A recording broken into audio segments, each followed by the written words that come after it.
Hi friends, welcome to my channel. ఈ వీడియోలో సింపుల్గా స్క్రంచీ ఎలా తయారు చేసుకోవాలో చూద్దాం. వెడల్పు 6 సెంటీమీటర్స్, పొడవు 20 సెంటీమీటర్స్ తీసుకున్నాను. స్మాల్ సైజ్ మేక్ చేస్తున్నాను. దీన్ని మొత్తం ఇలా రౌండ్గా జాయిన్ చేసేసుకోవాలి, కలిపి ఎడ్జెస్ రెండు. సో ఈ విధంగా వచ్చేస్తుంది. ఇప్పుడు వీడియోలో చూపించినట్టుగా నీట్గా లోపల సైడ్ది మాత్రమే ఇలా ఫోల్డ్ చేసుకోవాలి, అంటే లోపలికి వెళ్ళిపోతుంది అనమాట.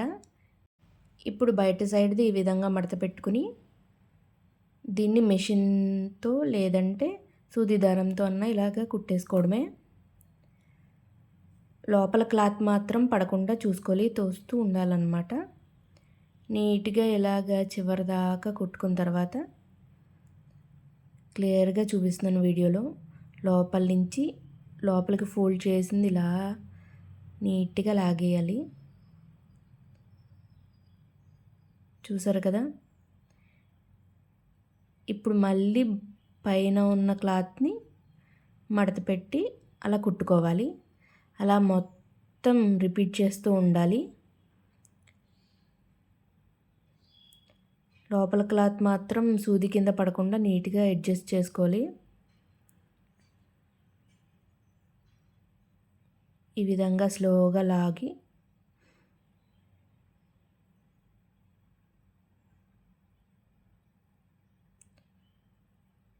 మళ్ళీ ఇలా మడత పెట్టి కుట్టాలన్నమాట. మన ఇంట్లో డ్రెస్సులు కానీ ఏమైనా కుట్టుకున్న తర్వాత ఫ్యాబ్రిక్స్ మిగులుతాయి కదా, వాటితో ఇలా సింపుల్గా తయారు చేసుకోవచ్చు. మనకు మ్యాచింగ్ కూడా ఉంటాయి. లైట్గా ఎండింగ్ పాయింట్లో కొంచెం ఉంచి తీసేయాలి. సో ఇలా కనబడుతుంది, మీకు కుట్టడం స్టార్ట్ చేస్తే తెలుస్తుంది. ఓపెన్ చిన్నది వచ్చేలాగా మిగులుతుంది. దాంట్లోకి ఎలాస్టిక్ తీసుకుని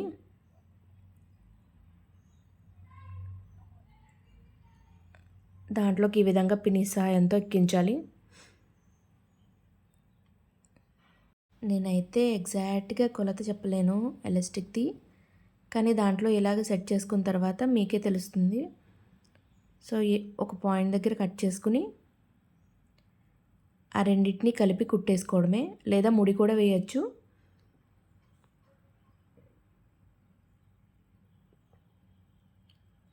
ముడి అయితే మళ్ళీ గుచ్చుకుంటున్నట్టు అనిపిస్తుంది కాబట్టి నేను ఇలా కుడుతున్నాను, ఫినిషింగ్ నీట్గా రావడం కోసం. సో ఈ విధంగా కుట్టేసుకున్న తర్వాత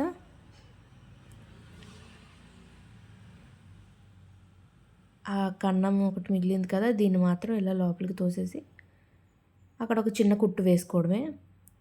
ఎక్స్ట్రా దారాలు అవన్నీ కూడా నీట్గా కట్ చేసేసుకోవాలి. ఇలా లోపలికి తోసి చాలా నీట్గా కుడితే అందమైన స్క్రంచీ రెడీ అయిపోయినట్టే. ఎలా కుట్టాలో అర్థమైంది కదా. మీరు కూడా ట్రై చేయండి. ఈ వీడియో ఎలా అనిపించిందో కామెంట్ చేయండి. అలాగే మన ఛానల్ని సబ్స్క్రైబ్ చేసుకోండి. Thanks for watching.